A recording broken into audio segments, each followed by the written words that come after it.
Hi. So I'm Frances Rayner, fitness and wellbeing coach. And I'm Nicky Roger, the mind coach. We've met today because this is the first in a series of discussions around women's health and the pelvic floor and more, really, all the things that kind of happen to a woman um, down there, really. All the bits that nobody really wants to talk about. Absolutely, 100%. And that's how we've kind of found that it's really difficult for women to open up and really talk about, all those things that a leaky bladder, stress incontinence, itchiness, soreness, all of those sorts of things. So we're going to have a bit of a chat about that today, and I'm going to tell you a little bit about my story as Yeah, so you've well. been on a bit of a journey, so as I understand it, Yeah. which kind of started when you were training for Barcelona Marathon. I was. So I was about to turn 50, and a friend and I decided that we were going to run Barcelona Marathon. So I was in the throes of training. I was 49 years old, and everything was going really, really well. And then suddenly, and it did feel like suddenly out of the blue, I was running and my leggings were wet. I was kind of starting to leak, and so it was urine. It was nothing else.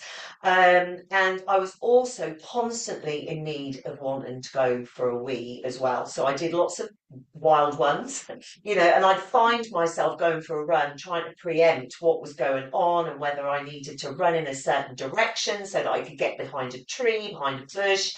Um, Gradually it got worse and worse, Oh.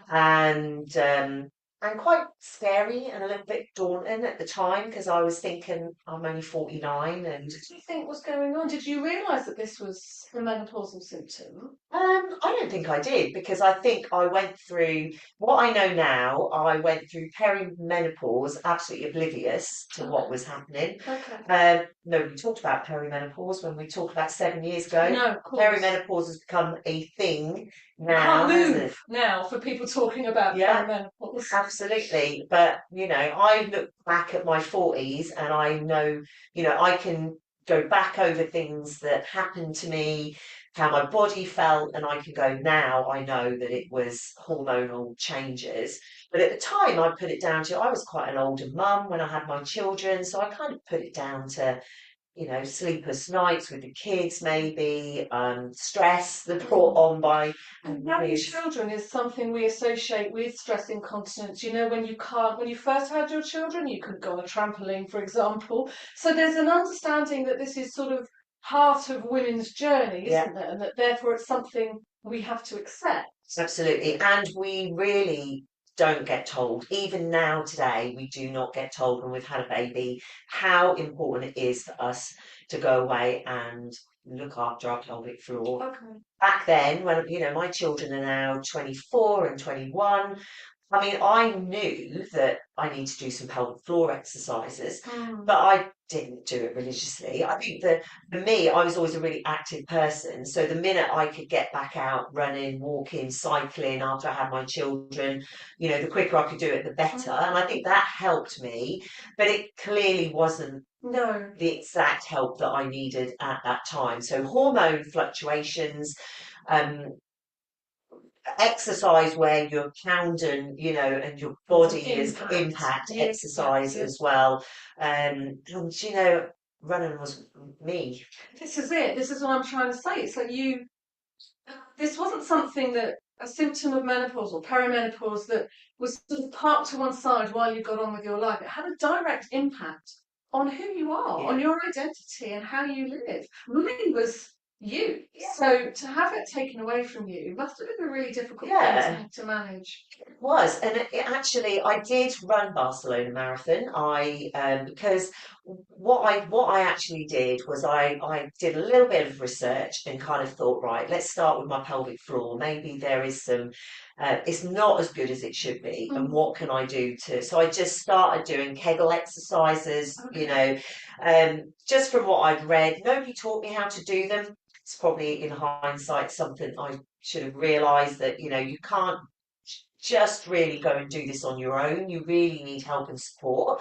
But I just got on and done it, and actually, it did make a little bit of difference. Mm, But because of but doing strengthening your pelvic floor doesn't put hormones back into your body. No. And I didn't realise at the time it was the hormone changes that were going on that was probably causing the biggest issue.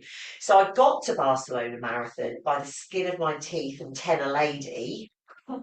Yeah, you laugh at, the biggest bugbear of my life is those adverts on the telly, sort of glorifying 10 a lady like it is some kind of. Ignore it. You see it in the supermarkets and you assume it's for a later stage of life that you currently feel you're at yourself, don't you? So it's a thing that we kind of assume will happen to other people. Yeah. And we'll never be that person. Absolutely. You think you're never going to get there, and you think that it is an old age type Indeed. issue. It's an 80-year-old lady problem. Yeah.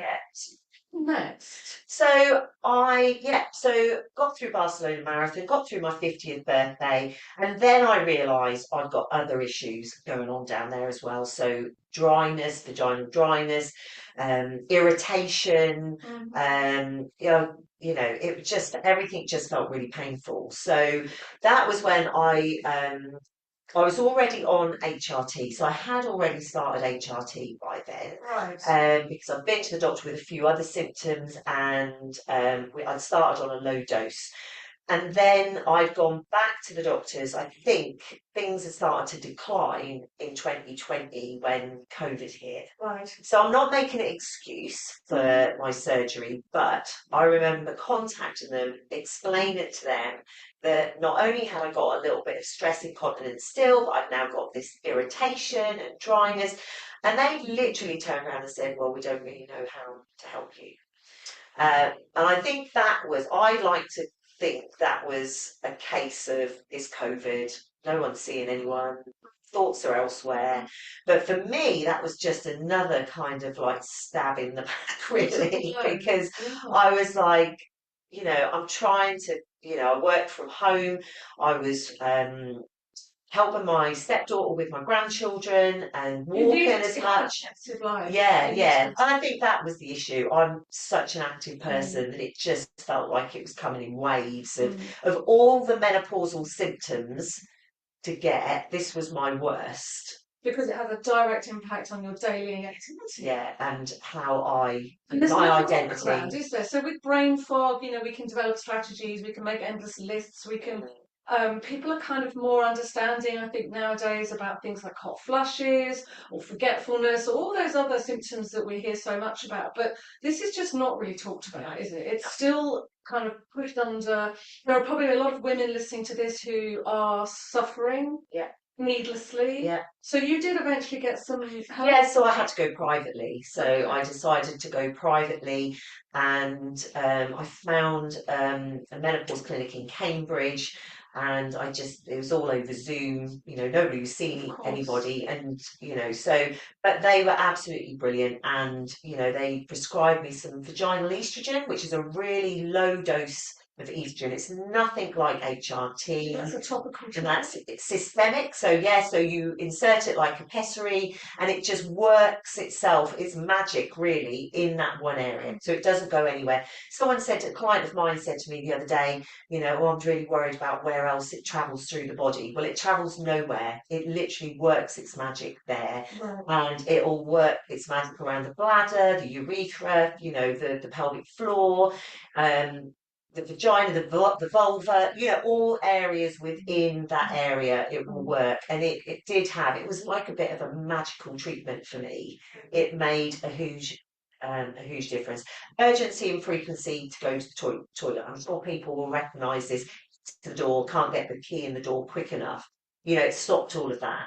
It's the need to get up in the night to go to the toilet. Again, I have clients that tell me that they're getting up 5, 6. I wasn't actually doing that, but I would be woken by the need maybe once in the night. Stopped all of that. I can sleep through now, and so it really was It really, really was. It really, really was, and it seemed to be doing a really great job.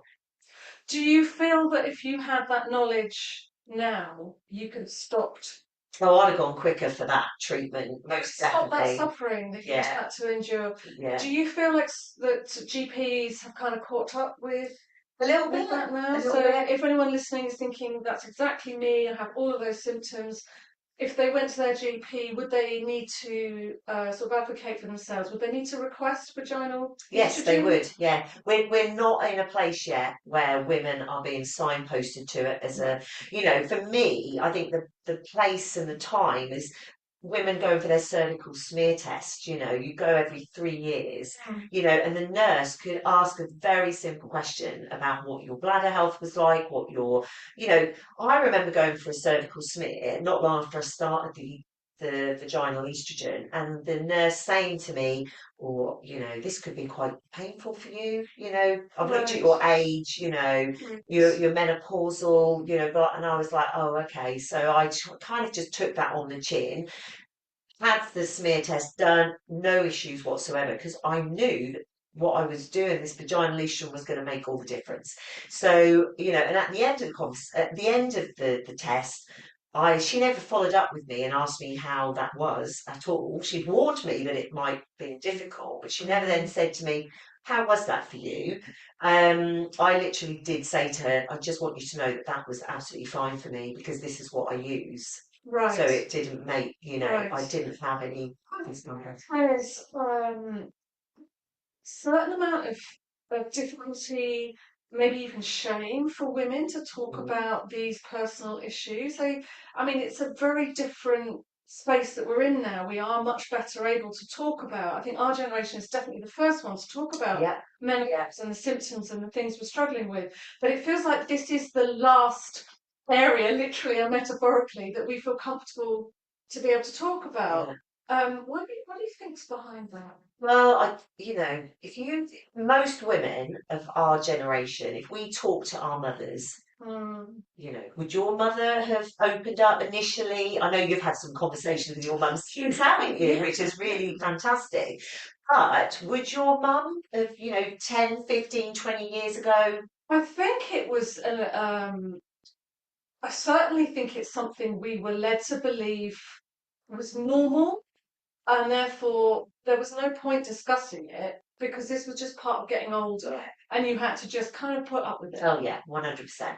Yeah. In the fact that we see tenor ladies on Yeah. the shelf, kind of it educates us that The TV advertised at like peak times and brilliant. That's night. it's not a solution. No. That's a way round it, Yeah. but of managing it. But Yeah. it's not the No, solution, and it it's doesn't not. address the fact that this is something that we should not have to actually suffer through. Yeah, yeah. And I think you're right. Shame, embarrassment, even women amongst their friends don't talk about this. No, and the danger is that you raise it and you say, "Oh, because we all talk about the menopause. Oh my God, what a pain in the ass, la la la." But our symptoms are all different because Yeah. there are what 50 different Yeah, symptoms. yeah, So yeah. you might raise it with your friends and say, "God, I've had all this. I've had umpteen UTIs, or I'm really sore," and another friend's going to go, "Have that," Yeah. and then you feel embarrassed for bringing it up, don't you? So I Mm. think we need to kind of break through some of those problems around some of the sort of stigma Yeah. attached to talking about Yeah, this kind of these stuff. barriers that get put up,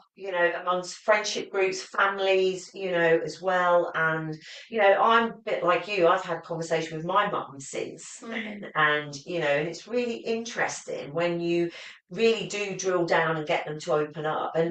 I teach fitness and I talk to women who come to my seated exercise classes now. They actually, when they know what I do, they come to me and Mm. they don't always want to talk about it in front of everyone else, but they'll come and go, oh, or I saw this on your social Mm. media page, or I heard you talking about this. Do you think that will help Mm. me? Because vaginal estrogen, I think, is it's not expensive. You can actually buy it over the counter now. There's a couple of different brands that you can get over the counter, so you don't need to get it on prescription if you are feeling embarrassed. So that's really important to understand. So you can go to your pharmacy, go and talk to your pharmacist, and ask for it. But even women who have had breast cancer, estrogen receptive breast cancer, they're now saying it's a safe treatment. So no woman, no matter what your age, whether you're 40, 50, Mm. 60, even women in their 30s who have had can have issues when you breastfeed, when your hormones are really Mm. pregnancy, when your hormones are really peaking and troughing, vaginal lesion can be a real useful tool at the time. For a woman my age, I'm looking at using this now long term. This is not something I will stop using. It's Right. something that when you start and you realise the benefits, you realise that, it's a life choice. So like HRT, you can stay on this Forever. Yeah, most definitely. So that's all part of my routine now, that, my weekly routine. Unfortunately, what I found is that did really help, but then I had another issue start to arise. The stress incontinence came back. Okay. So, and again, it was running, seemed to be my trigger point, or anything where I was putting quite a lot of impact through my body. So I teach fitness, I teach classes, and it was really starting to have a big impact on, I've got to go and teach, I teach strength training, cardio, you're jumping around and then you're suddenly it's like a dribble out of the blue. Do you know what I mean? And for me, it was very much like difficult. Sometimes it would happen, sometimes it So there was wouldn't. no way to predict it and prepare. No, well, I could just prepare all the time. Yeah. So you just wear a pad or But you're something or walking around with this sort of fear. yeah, Then this is going to yeah, happen, yeah. so that takes away your confidence to do your job. Yeah. So Effectively. yeah, so job, local running club that I've joined. I don't know how many times I've joined this local running club because I really a couple of their sessions I really wanted to get involved in, but they're in the evening, and evenings were my problematic time. So I started to feel like I can't go to that because I don't feel confident to be there because I don't know what Yeah.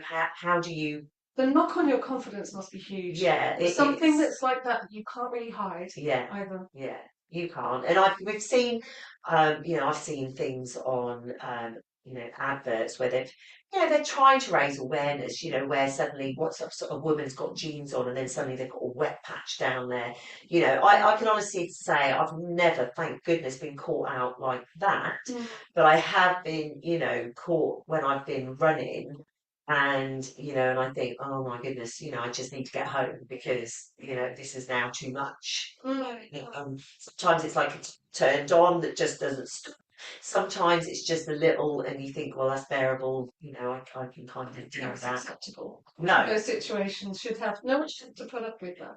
absolutely. So at that point, I suppose I thought, right, what do I do next? And that's when somebody had recommended a pelvic floor physiotherapist to me. So I went to see a lady called Catherine, based in Cambridge. So again, that time, there's nobody on our doorstep. So I had to travel, cost money, it's not always accessible to everybody, but for me, it was like I was desperate. So the money was well spent. She was absolutely amazing, and it's pretty undignified, really. She made it really fine and okay. But simply checking your pelvic floor is an internal exam, and it's, you having to kind of cough and move your body while they have their fingers inserted in you so they can feel what's going on with your pelvic floor.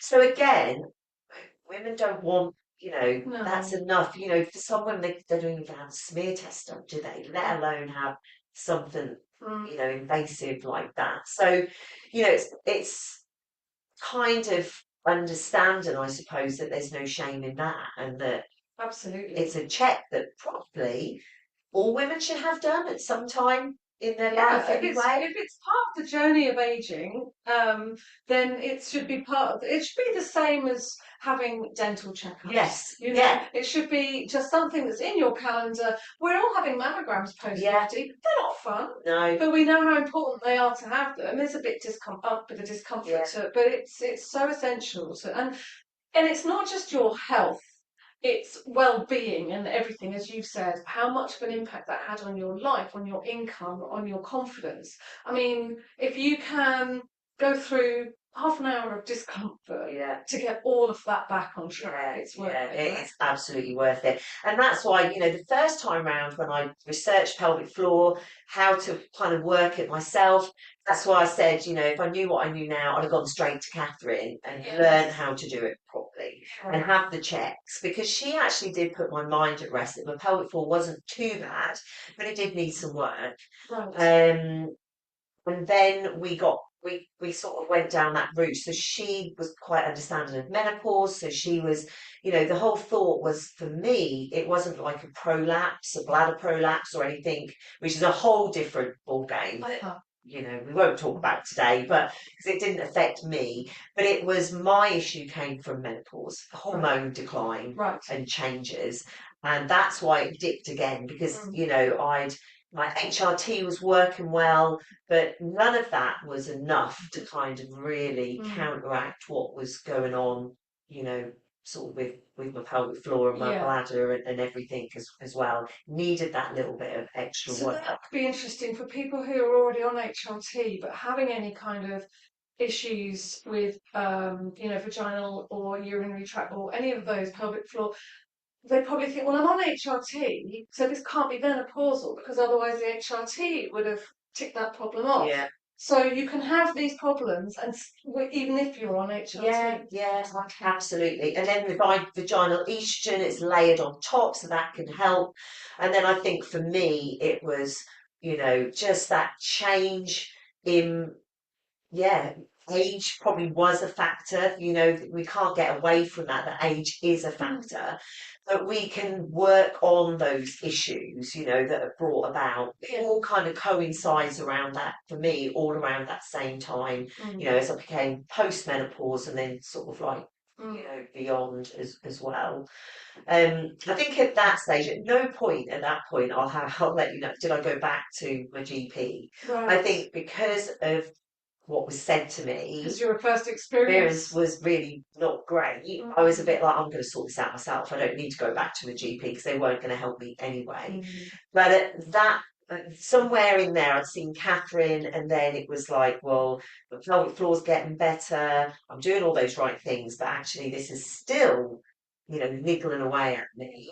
mm. And the thing that kind of then made me go to the GP was my daughter got married, and I was at her wedding, having a great time, music in the evening, kids are old enough now, we were all dancing, having fun.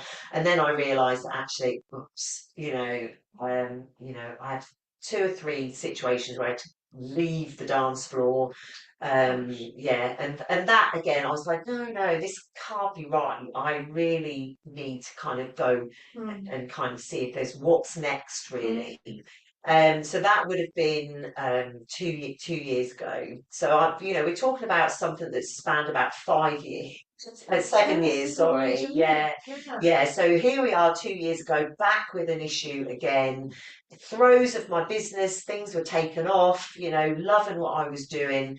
And here I am again I'm feeling like, oh God, I'm back to kind of square one again.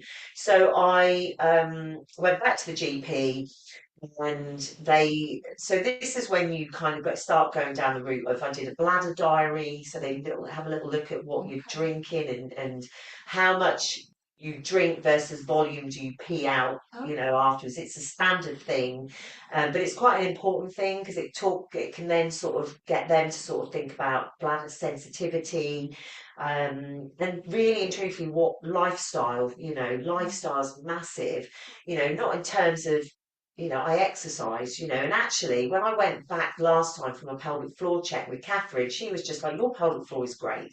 You've done everything mm, you needed to mm, do. You do mm, all the right exercise. mm. Your pelvic floor's great. And I believe at one point you saw somebody who said, well, you might have to think about stopping running. Yeah, yeah. So I So saw you. sometimes you see a Yeah, health professional who isn't educated enough to know that you do not have to stop what you yeah. love doing in life. Yeah, yeah. She was fantastic because she was really. I ended up going down the medical route. So I did a bladder diary. I took some bladder medication they gave me, which was a sensitive bladder.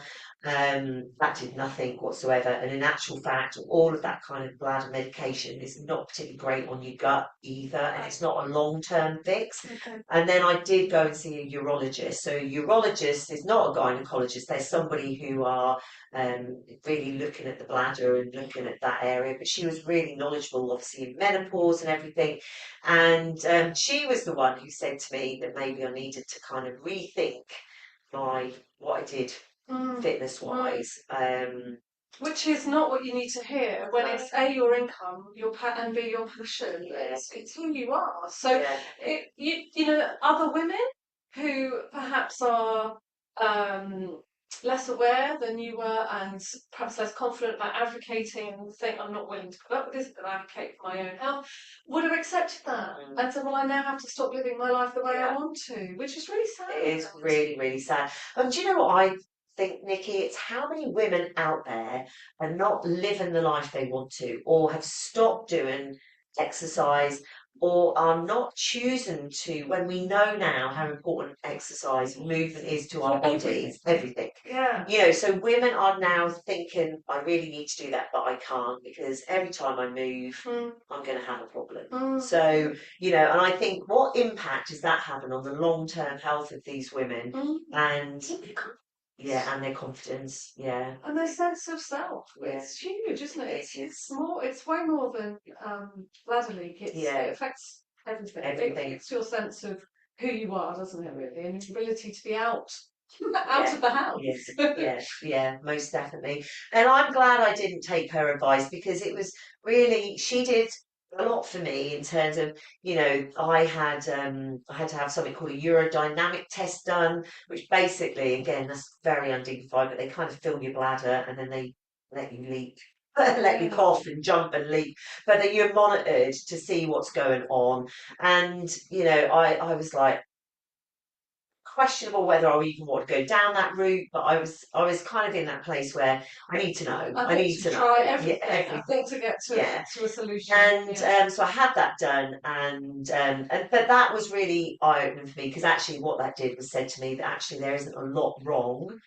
Um, Basically for me, so a little bit of anatomy. We have the urethra, which is like a pipe, which is where you pee through, and it's like a tendon, a ligament type structure. Right. And every time I moved, mine was wobbling. Oh. Yeah, and so the wobble on my urethra, and that's what caused the leak, and why I wasn't having gushing leaks. Like you know, if I had a bladder prolapse, then it would probably be worse. Yeah, and it was a weakness in that muscle structure, which unfortunately is well, I can't put that right. There are operations that you can have, but they're about 75% effective. And to be honest, I wouldn't go down that route either. Okay. So they talked me through, you could have this, this, and this if you want to go through a surgical route. So I decided no, that isn't what I was going to do. And then I went back to pelvic floor to Catherine and said, right, can we just check the pelvic floor? Can we just go through this again? So we did. We went through it again, and then I was it was this, you know, this whole kind of learning to accept that there are times when my body's going to be tired. You know that. We have to accept, don't we? We do.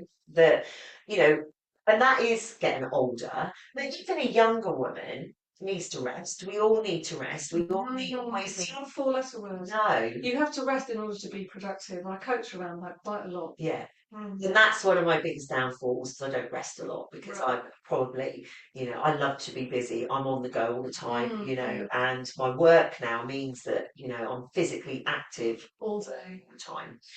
But, you know, she was like, she kind of coached me on listening to my body. So she was a bit like, when you do have that odd little leak, and it is literally now just a, you know, a leak, it's not a gush, you know, it's that whole like, well, you've got to take that as a signal that you need to rest. And she kind of also said that's why the evenings can be worse for doing things because your body's tired, you know. I can go for a run in the morning and I am like you know, no issue whatsoever. take me running in the evening, then I probably know that I could have an issue because But it my means body's you like, adapt. You haven't had to give up what you love, but you just adapt yeah, to how it works best yeah, for you in your day. yeah. Okay, see, that's a good outcome. But yeah, it is. And it's like, what Catherine also coached me on was not accepting that you have to, accepting that you've got to rest when you need to rest, Mm. but not accepting that you're probably going to write yourself off soon and that Mm-hmm, you've got to give up. You haven't got to suffer. No. And what is, and actually the urologist, because I remember sitting and saying to her, I feel a bit like a fraud sitting here because this is not like an issue that is every day with me. It's not like an issue that is constantly, I can't move because of it. Right. It was times when I'm tired. Maybe if I went for a longer distance run, when your body starts to fatigue, um, maybe I've had alcohol that Mm, triggered it quite a lot. sure. I think I'm not a coffee or a tea drinker, but I think when you drink stimulants and that can Definitely. really cause a problem. Um, all of those things. But what they all said to me was, it's about what you find acceptable. Yeah. And if you're not happy, Yeah. then you go the route that Would you advise to somebody who has perhaps just started noticing some sort of changes or some sort of leaks? It isn't yet maybe having such a big impact on their life.